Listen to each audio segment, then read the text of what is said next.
চন্দ্রপুর গ্রামের এক সরল রাখাল ছিল শাকিল। সারাদিন মাঠে গরু চড়াত আর ফাঁকে ফাঁকে বাঁশি বাজাত।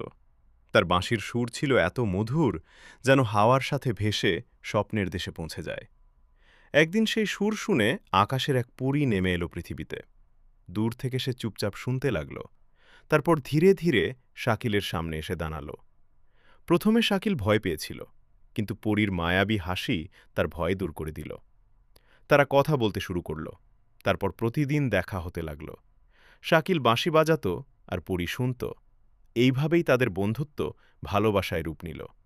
কিন্তু একদিন পরী বলল, আমার জগৎ আলাদা, তোমার জগৎ আলাদা।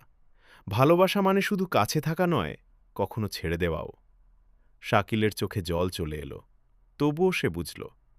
পরী তাকে তার গ্রামে ফিরিয়ে দিল। বিদায়ের সময় বলল, যখনই তুমি বাঁশি বাজাবে, আমি আকাশ থেকে শুনব। তারপর থেকে শাকিল একাই বাঁশি বাজায়।